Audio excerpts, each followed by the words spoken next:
Excellent.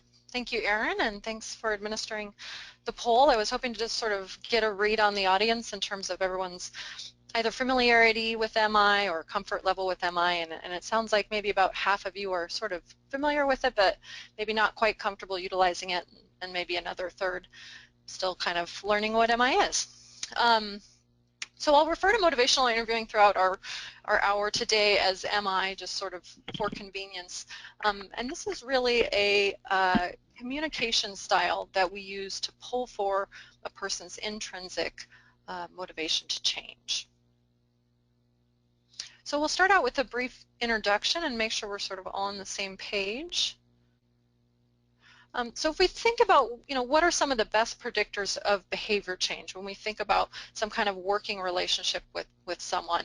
And when we look at the literature and some of the larger meta-analyses on change, what we see time and time again is that working alliance or working relationship seems to be a really critical factor in terms of whether or not someone engages in change, and oftentimes more critical than maybe some of those individual factors. So when we control for things like ethnicity or education or a number of other things we might look at, what really seems to be important is that relationship and that communication style that we have in that interaction with the person. So I want to talk about a couple different helping styles, or we might say communication styles, that we might use when we're working with someone. The first being a following helping style. If you're working in the criminal justice field, you're probably not using this style too often. If you've ever had a Psych 101 class, you might think about Carl Rogers. So this is sort of a humanistic type approach. We're kind of following a bit behind someone. They're sort of leading the conversation. We don't have a lot of stake in terms of where they go. We might see something like a following helping style in, say, something like supportive therapy. Someone's experiencing grief or something like that. Then we have a directing helping style, which is maybe the opposite, or the far end of the spectrum from a following helping style. So a directing helping style is really where we're out in front of the person. We're kind of leading the charge. We have a direction that we want to go in, and we're kind of pushing the person that way. Sometimes it can just be sort of advice giving. Other times it can be a little more confrontational. And there are certainly times where that style might be appropriate. And then we have a guiding helping style, which is maybe more consistent with motivational interviewing, where we're not quite out in front of the person, but we're not really trailing behind either. We're really kind of coming alongside them. We're moving in the same direction, and we have a goal in mind, but we really try to guide them there as opposed to push them there. And we'll talk a bit more about what these different styles look like. So with the directing helping style, these are a number of things that we might engage in. And we've probably all done these at some point, whether it's been in a helping professional relationship or with our spouses or children or whatever.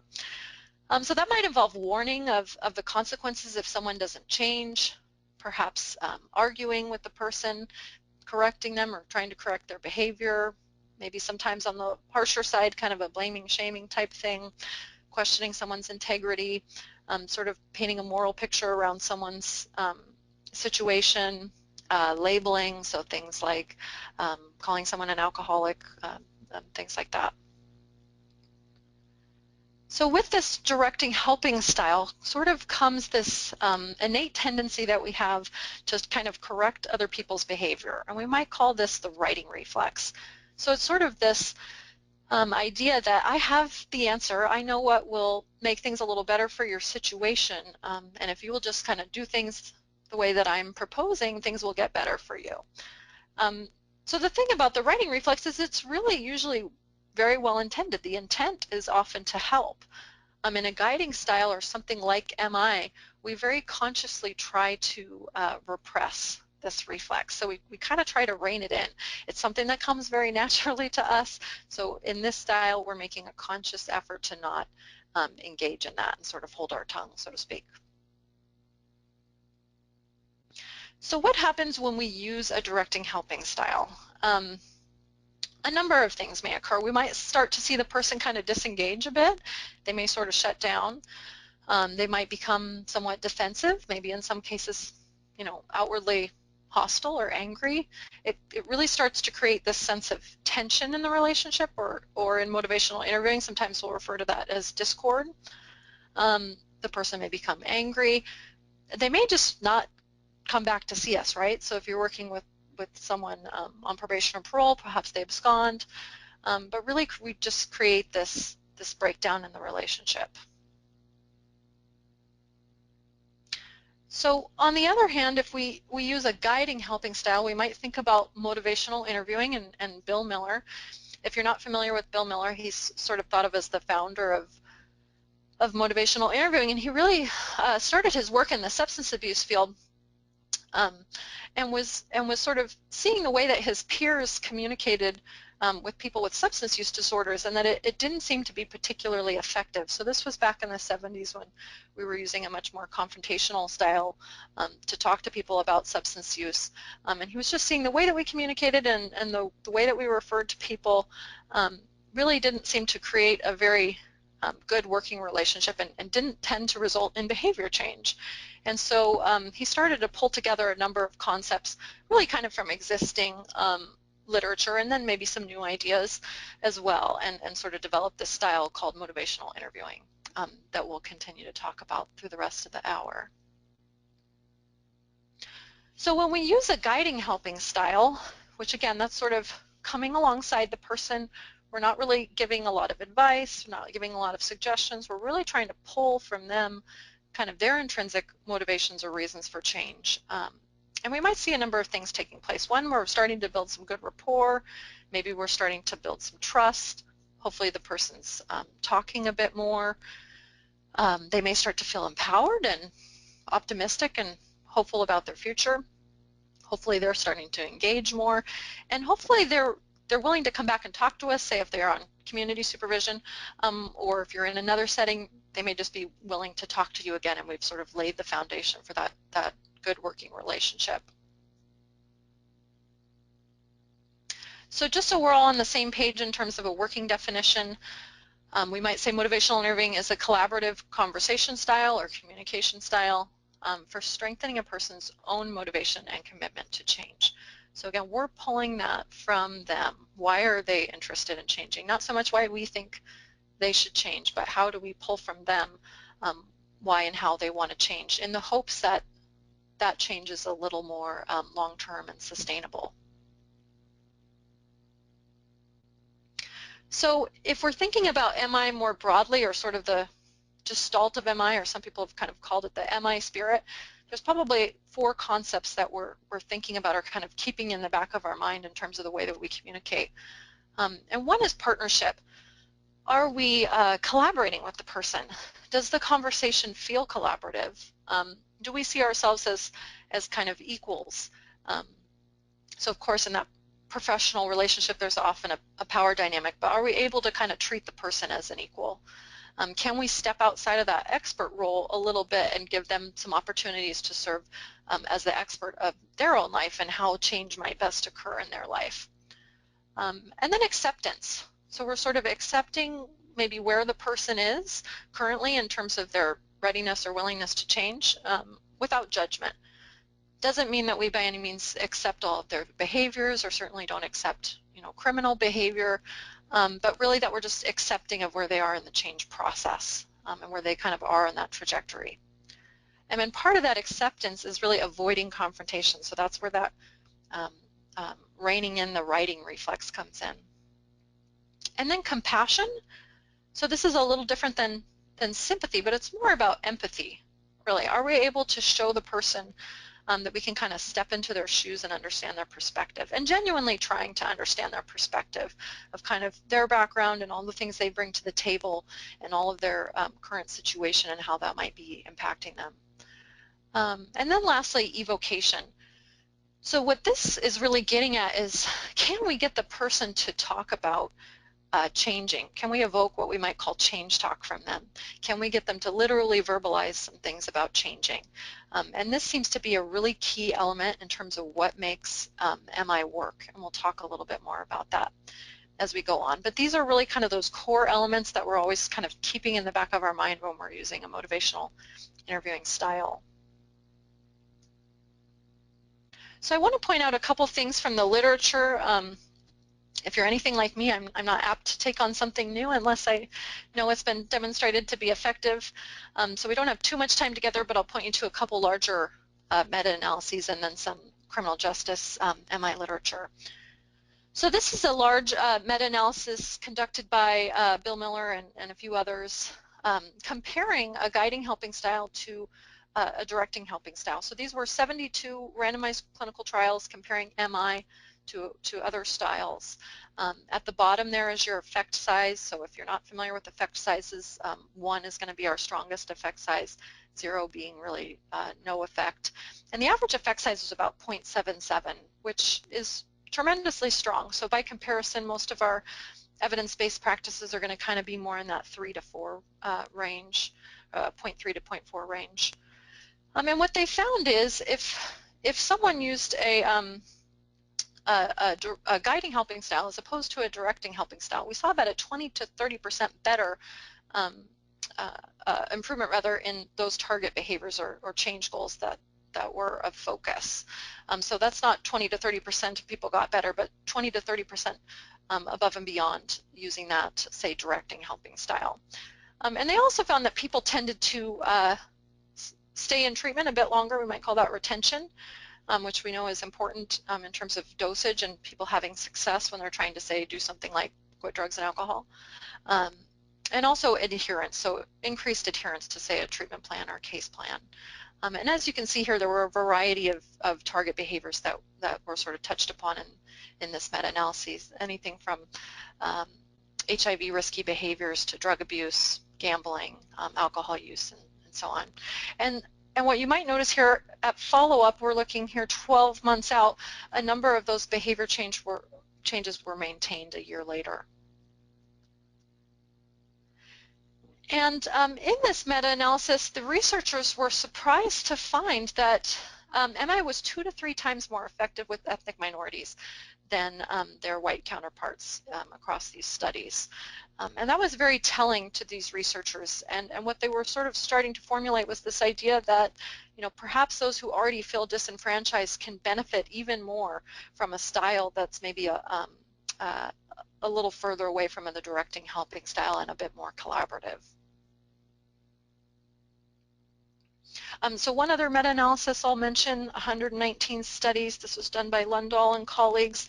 75% of the sample improved. This was across a variety of behaviors, things like treatment retention, reducing substance use. And interestingly, MI took less time than other practices we might look at. And also improved one's intent to change, which we know is strongly correlated with whether or not someone actually changes. And those effects were often maintained over time, sometimes up to 2 years later.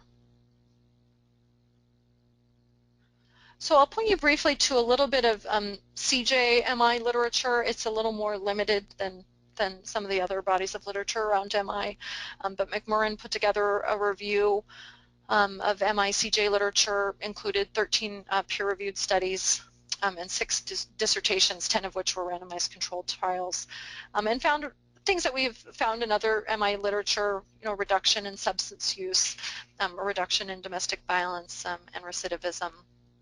And interestingly, an improvement in offenders' motivation or readiness to change.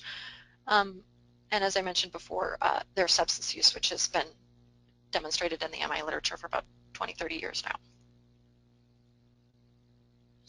And one other study by Harper and Hardy was looking at officers trained, probation officers trained in a motivational interviewing style, and they compared the outcomes of those officers to officers that were just using their usual supervision style.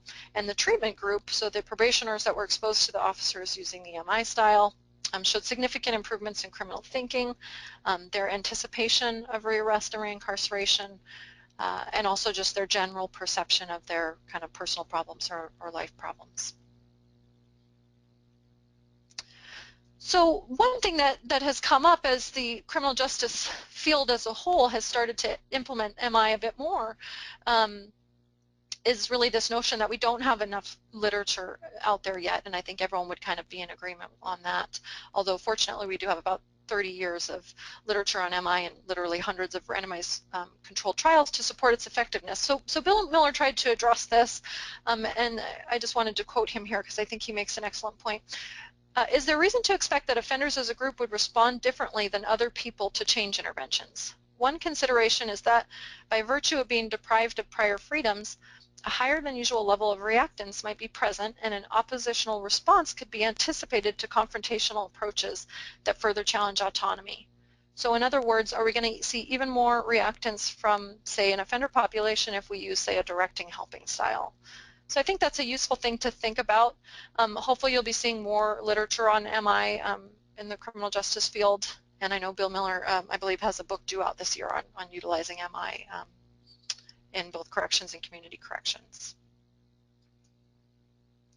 So we'll delve in a little bit to kind of what are these core components of MI? What kind of make up MI? What does that interaction look like? So a starting place really needs to be a change goal, or we might call it a target behavior. What are those things that we want the criminal justice involved folks to engage in? So these should be very specific and very measurable. So for instance, if we're thinking about someone on community supervision, maybe that's obtaining employment, maybe that's paying restitution, maybe that's having negative UAs, things like that. In an institutional facility, you may have different change goals, but really we need to have a target with every conversation, and usually that wouldn't be more than really 1 or 2 targets. But these are really focused conversations. If we don't have a change goal, we're probably not using MI, we're probably using another style of communication. So how are we going to get to that change goal? We need to think about increasing what we might call change talk, and I'll define that in a moment, and decreasing what we would call sustained talk. And we're going to do that through reflections and open questions, and I'll provide some examples in a few moments here. So change talk is anything that kind of indicates the person is moving towards the behavior that we want them to engage in. And even if that statement is a little bit of a mix of change talk and sustained talk. So sometimes these can be a little veiled statements. They're maybe not always as strong as we want them to be, but it might be things like, I don't want to use anymore, I can't go back to prison, or I can't go back to jail, I need to get a job, I could probably manage to take my meds for the next couple weeks. Those types of statements. Anything that we're hearing that's sort of positive and kind of moves them in the direction of change and the healthier behavior. And then we have sustained talk, which all of us are familiar with and probably hear on a regular basis. This is anything that the person says that indicates they're moving away from the change goal. So things like, this is so hard, everybody expects so much out of me, or I don't know why I can't do it, I haven't succeeded at anything in the past, no one will hire me. We could go on and on and on, right? We've heard a number of these types of statements. So these are the types of statements that we want to get away from as soon as we can. So why is this even important? What really seems to make MI work is that we believe what we say, not what we hear. So we need to get the other person to say those things about changing rather than us say them. So we want to arrange the conversation really strategically so that they essentially talk themselves into changing.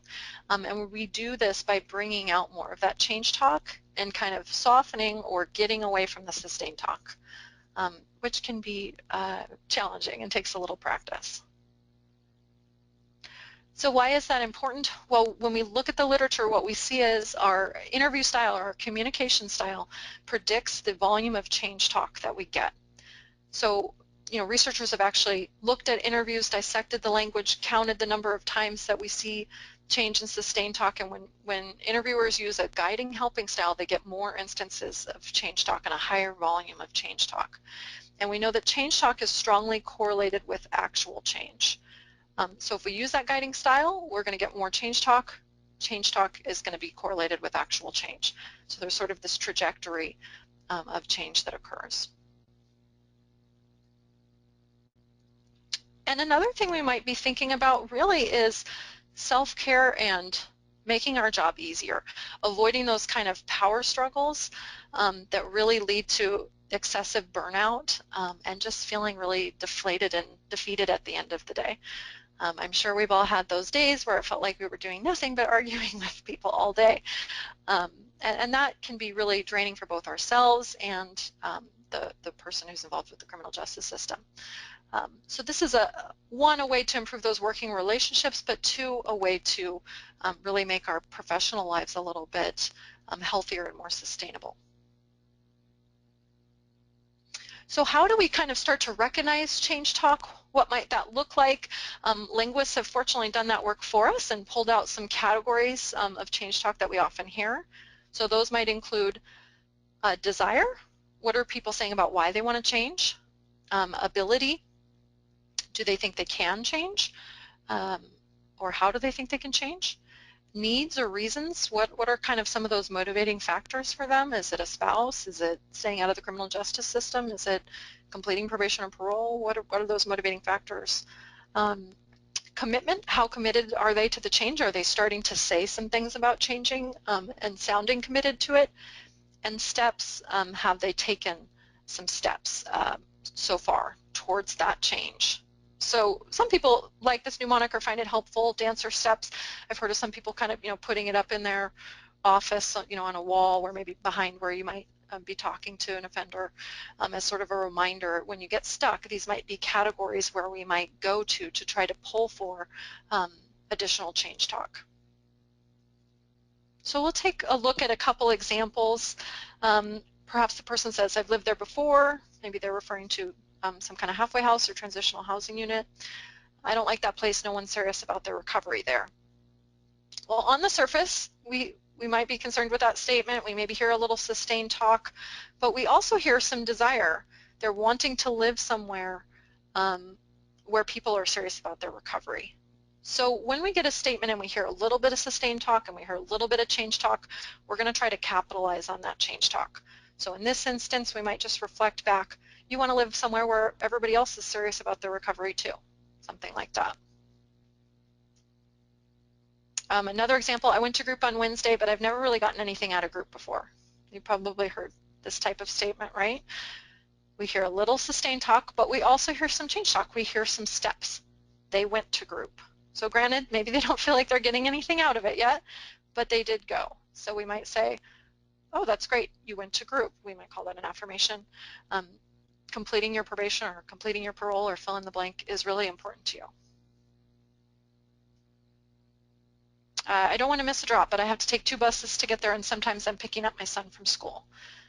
So still some sustained talk in there right around some of the barriers or their ability to get there, but also their desire.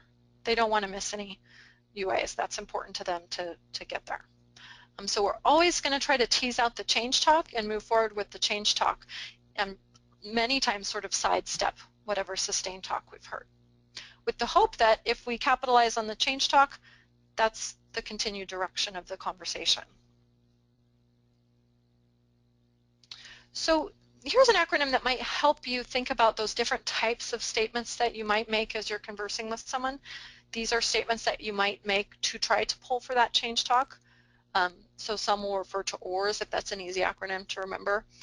Open-ended questions, affirmations, reflections, and summaries. Summaries are essentially long reflections, and we'll go through each of these and what they might look like. So everyone is probably familiar with the general concept of open versus closed questions. It can sometimes be a little harder to generate open questions as you might think. Oftentimes if people say record themselves if they're having an interaction with someone, so I often listen to work samples, whether it's a therapist or a probation officer or someone else, and people are often surprised by the volume of closed questions that they ask, but nonetheless, closed questions are going to be those questions that can be answered in a few words, right? Yes, no. Open questions are going to pull for a little bit longer answer. The person's going to have to elaborate a bit, say a bit more. So the downfall with closed-ended questions, and we see a lot of closed-ended questions when we're using a directing helping style, they usually leave the person waiting for the next question. So they tend to not be very verbal. They just sort of answer the question and wait for the next one. And depending on the tone, they can kind of start to feel a little more like an interrogation if we kind of have rapid fire closed-ended questions.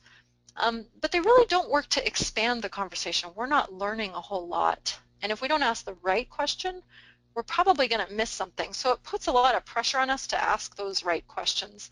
Whereas when we ask open questions, sometimes we get a lot of information that we really weren't anticipating, and the conversation maybe goes in a direction we weren't anticipating, but we might glean some really important information. And then we have affirmations, so this is the A of OARS. So this is really just kind of praising or complimenting the person in some capacity, recognizing some kind of strength or something they've done well recently. The trick with these is that they need to be specific and personal. So kind of the cheerleading type statements, oh, good job, you know, maybe don't quite make the cut in an MI style. They'd have to be a little more specific. So you don't really want to be here, but you want to follow through on your obligations, those types of statements. Or you've been working really hard to cut back. So sometimes it's kind of an acknowledgement of, you know, what someone's been doing, or personal strengths that they might have that might help them in the change process. And then we have reflections. So reflections are really just kind of putting back to the person what they've said, often as a paraphrase, hopefully not too often just as a parrot. So a parrot would essentially be us just repeating what someone said word for word. You know, I'm not sure how impactful that might be, but oftentimes these, what we maybe call simple reflections, are just kind of paraphrasing, or maybe acknowledging something they've said or validating something they've said. Or sometimes we're just sort of clarifying, so we're almost using a reflection like a question. But we can really use these strategically to emphasize more change talk, merely by reflecting back some of that change talk that we're hearing. So simple reflections, they're not going to add a whole lot of meaning to what the person said, but hopefully they're at least a paraphrase and not a parrot of what they've said. Maybe a probationer says, my wife says she's going to leave me if I go back to jail. The officer says, if you don't make some changes, you may lose your family. So here we're doing a couple things. We're sort of clarifying what the person said. We're emphasizing the change talk. And we're showing that we can empathize with the person, and we're starting to see their perspective. So these simple reflections don't add a lot of additional meaning, mostly just reflecting back what we've heard. Maybe another example, maybe a youth says, I'm not going to group, it's a waste of my time. Correctional officer says, you're not sure yet what you might get out of group. So again, simple reflection, doesn't add too much, but at least we're sort of showing we're following the person's logic and we're understanding their point of view. Then we have what we call complex reflections, which are a little harder to generate, but we might get more impact from them. They certainly take a lot more practice, I would say. So a couple examples. Maybe a probationer says, I've been out here a long time. PO says, it's been a way of life for you for a long time, but you're starting to think you don't want this to be your legacy. So here we're going above and beyond what the person says. We're reading between the lines a bit. We're kind of using our intuition and our communication skills to kind of get at the deeper meaning of what they're saying. And these are really impactful in the sense that they give the person a sense that we understand their perspective on a deeper level. One form of complex reflections that we sometimes use are called double-sided reflections. So these are statements that sound a little bit like, so on the one hand do this, on the other hand do that. The nice thing about these reflections is they at least acknowledge that the person is ambivalent. So ambivalence, as we know, is a really common phenomenon for all of us, you know, folks inside the criminal justice system and outside.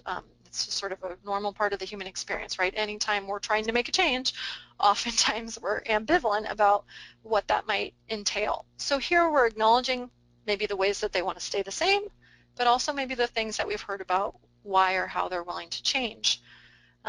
The important thing about a double-sided reflection is that we end on that change talk so that the person says a bit more about changing. So it might look like this. Maybe an inmate says, I know I can't get any more tickets, but he disrespected me. Say this is following a fight or something. And maybe the correctional officer says, respect is something you really value, but you don't want to get any more tickets and lose your visitation. So it's complex. We've added a bit. We know the inmate, we know perhaps they'll lose their visitation, we know that's important to them, but we're still acknowledging that respect is important to them too. And notice the officer ends with the change talk. We want the inmate to say more about how they don't want to get any more tickets, why their visitation is so important to them, how they could manage to not get in another fight. And then we have summaries. So these are really kind of long reflections. These are going to be a lot of little snippets of change talk that we've kind of heard along the way. And we're going to use these longer summaries or longer reflections to direct the conversation towards that change goal, or sometimes to just kind of transition or switch gears. Maybe we're switching gears from understanding what the problem is to starting to get the person to think about a plan for change.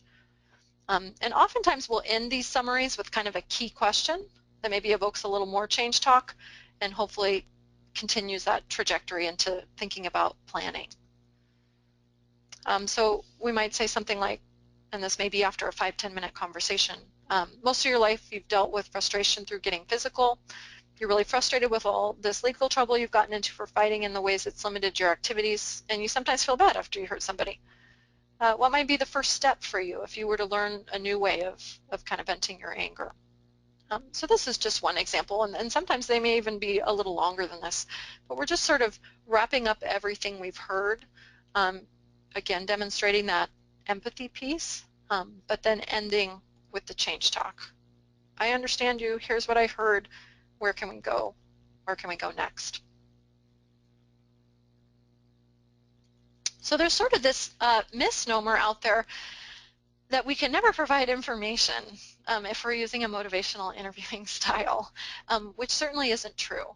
We're all professionals. We all have a lot of expertise and important information to bring to the table, and oftentimes it's critical to share that information with people. Now, we don't want to provide so much information that we're using more of that directing, helping style and telling people how to change, but there may be some key elements that we want to share with them that we think are going to be helpful to the change process. So here's one strategy you could use where you can really still provide information but be consistent with an MI style.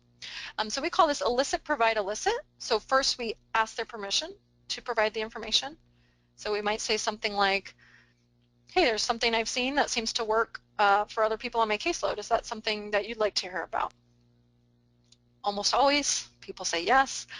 I can't even think of a situation where anyone has ever said no if I've offered to provide information. Certainly could happen, but oftentimes doesn't. We provide that information, whatever it may be. Agency X down the street can give you bus passes, or whatever it may be. And then we elicit their response. What do they think of the information? So there's a variety of things we could say there. Do you think that's something that might work for you? How does that fit for you? What do you make of that? There's probably many variations of that component of providing information. So again, elicit, provide, elicit, ask their permission, provide the information, check back in. So it certainly doesn't have to be inconsistent with MI to provide information. You're not restricted from providing information. We can still enhance people's motivation and share some of that critical professional information that we have. So when is MI maybe not appropriate? I wouldn't say by any means this is kind of a hard and fast, that these are hard and fast rules. I would say this is maybe just a few things to think about. If someone's actively engaging in self-harm, clearly that may not be the most appropriate time to use MI. So if you are, say, in an institutional setting and someone is, like a jail or a prison, and someone is, say, cutting on themselves, we may not use MI in the moment, right? We need to keep the person safe. Now that doesn't mean, say, if someone does regularly engage in self-harm, that we wouldn't use MI to talk to them at other times, but maybe not when someone is in immediate danger. And along those same lines, if someone's actively engaging in the harm of someone else, of course, that might not be an appropriate time. If someone's in crisis or in shock, especially if someone is in shock, they may not have kind of the immediate cognitive capacity to have the type of conversation that we might have with an MI style that's a little more self-reflective and almost sometimes kind of existential. So that may not be a good time. We may need to use more of a directing helping style when someone is say in shock. If someone's making a personal decision that doesn't have any public safety implications, that probably isn't a good use of MI. So if someone is deciding whether or not to maintain a relationship or end that relationship, assuming it's not violent, or adopt a child or not adopt a child, or a number of other decisions that are very personal that the person has to sort of live with the rest of their lives, even if we maybe have an opinion, MI would not probably be an appropriate place for that. And in those cases, we'd probably use more of that following helping style that I mentioned in the beginning, where the person really is coming to that decision on their own. And we wouldn't use MI indefinitely. So as much as I love MI and advocate for MI, it's not the only tool that we'll use. It's certainly helpful for engagement. And if we look at the literature, it seems to be a very helpful way to engage people initially. And not that we maybe wouldn't want to continue to use some of that kind of MI spirit or those MI components in our conversational style.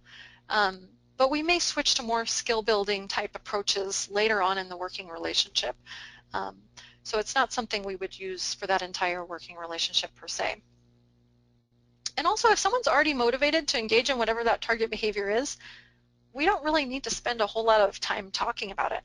If they're already ready to change and everything they're saying is indicating they are, we don't need to spend a whole lot of time with the open questions and the reflections and pulling for a lot of change talk. We can kind of move more into maybe what we would think of as a planning or goal setting phase, where we're talking to them about what steps they're ready to take.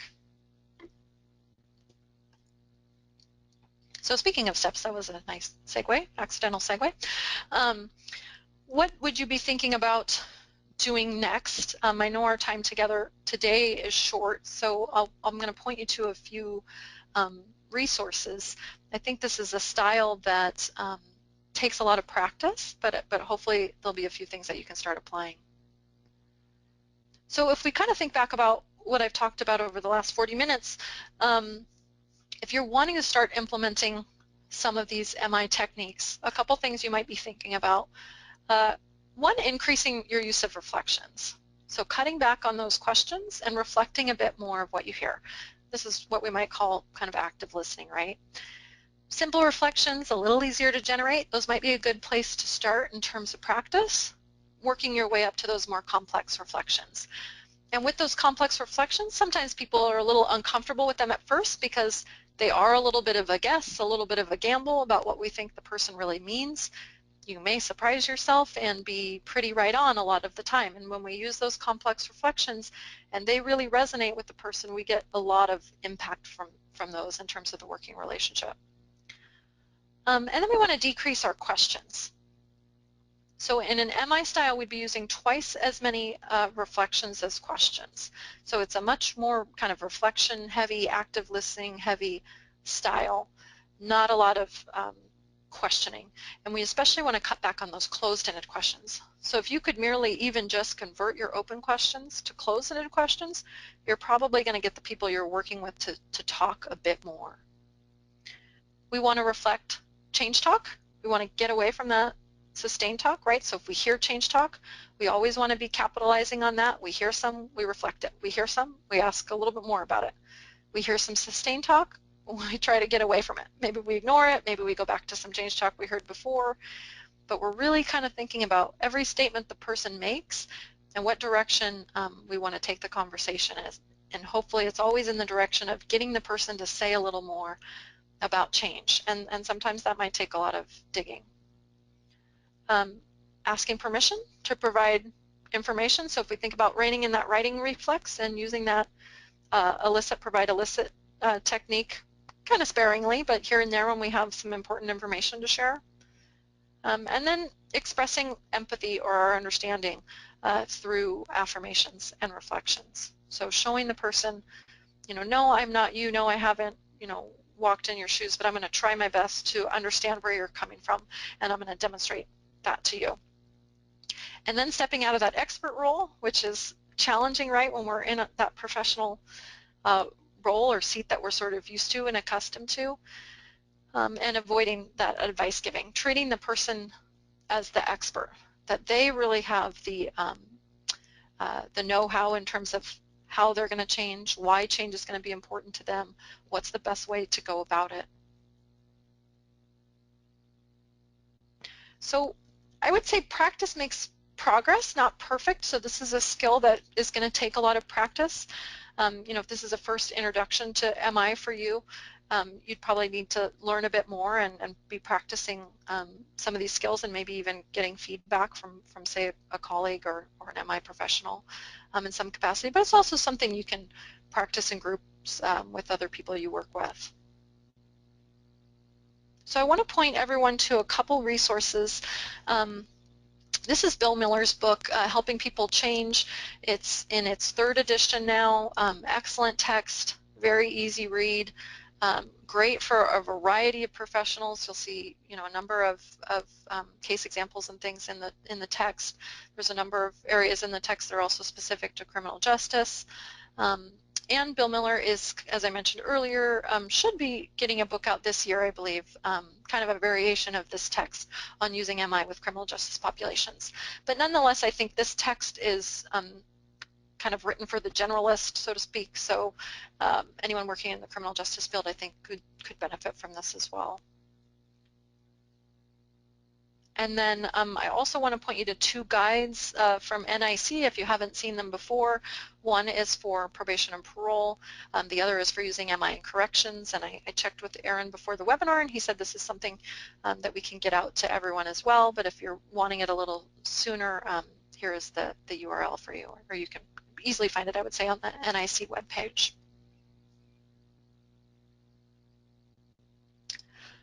So that is all I have. I have my contact information here if anyone wanted to get in touch with me after the webinar, but I know we have some time now set aside for questions.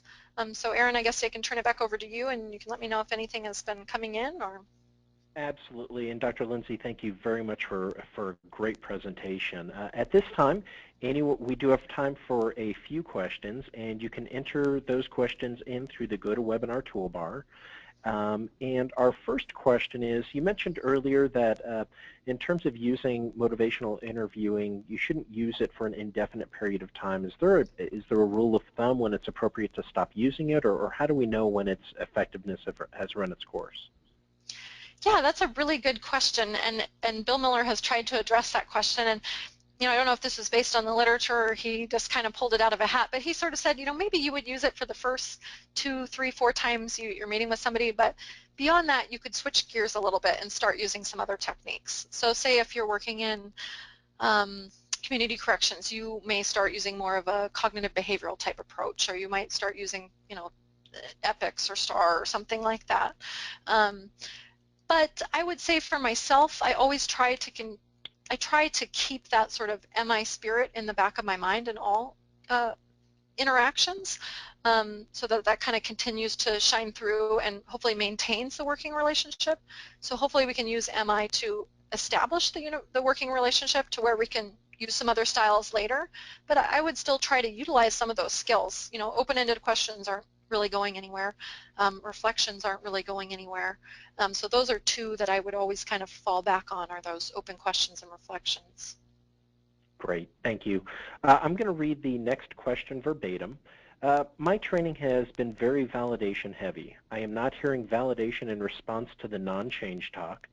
The example used of the person taking 2 buses and picking up a child, that is challenging. Why would that be acknowledged? Yeah, I think that's a great point. So you really could use a double-sided reflection. So if you felt like somebody was really struggling with something and you wanted to acknowledge that hardship, which is a great approach because that does help to further that building of that relationship. So you could use a double-sided reflection. I would imagine that is really tough to take 2 buses to get here, and it takes up a lot of your time. And I appreciate that you're so dedicated to getting here despite that struggle, something like that. So we can always use a double-sided reflection where we demonstrate our empathy and what the person is experiencing, or you use the word validation, or also acknowledging the little bit of change talk that we heard. Got it. Great. And next question is, what is the most difficult part of starting to use MI? I think the most difficult part is letting go of that writing reflex. Um, you know, we're all trained professionals, and so, you know, sometimes we see, I think, that professional role as kind of having the answer, and this style is very much about not having the answer, and perhaps we do have the answer, but it's almost like pretending that we don't have the answer, or allowing the other person that space to come up with the answer themselves. So I think for many people that's a struggle. They want to jump in, they want to give advice, they want to say what worked for them, they want to say what worked for other people they've worked with, they want to tell people what they're doing wrong, and to turn that off is challenging, I think, and takes a lot of practice and a lot of self-recognition of when we're doing that. And is that where, and this is my own commentary, you mentioned earlier that practicing in a group kind of setting, that is maybe a way to start getting used to that approach and thinking through that. Is that appropriate, or? Absolutely. So you could do a number of things. You could, so a lot of us have the capacity to record on, say, our phones or on a little digital handheld recorder.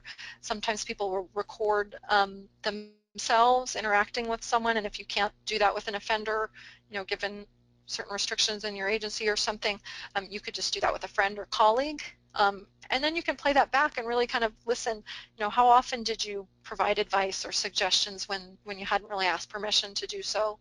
But you could do that in a group setting as well, where maybe two people could have an interaction around a certain change goal, and then the rest of the group can kind of provide feedback. You know, how many open questions were used as opposed to closed questions? How much reflection was going on? How much change talk were we getting? When did we accidentally pull for some sustained talk? That type of thing. Great. And we have a question. Do you find the MI works better with adult clients, and what methods of MI could benefit the adolescent population? There is a pretty big body of literature supporting MI for adolescent populations, and some of the thinking behind that is that, you know, adolescents in many ways have kind of their autonomy diminished in some ways. You know, they have a lot of adults sort of telling them what to do, and if they're involved in the criminal justice system, of course, even more adults telling them what to do. So if we can use a style that allows them to have some degree of autonomy, I think that can be really impactful, and we do continue to see that in the literature. And in some studies, you know, comparing adult to adolescent outcomes, the adolescents had even better outcomes with an MI style. And do you know, is there literature that indicates whether there's a minimum age that's appropriate for MI? I don't know if I've seen that specifically, but I know I kind of hear in the MI community that many are thinking, you know, maybe it's not the best fit for younger kids, but I think we could certainly support its use with adolescents and adults. Got it. I don't know that I would go much younger than, you know, 11, 10, perhaps. It probably depends on the child, I suppose. Great. The next one is somewhat of a follow-up to the earlier question of when do you use it, when do you not use, or how long can you use it? And so the question is, when is the right time to switch? And every individual, because every individual is different.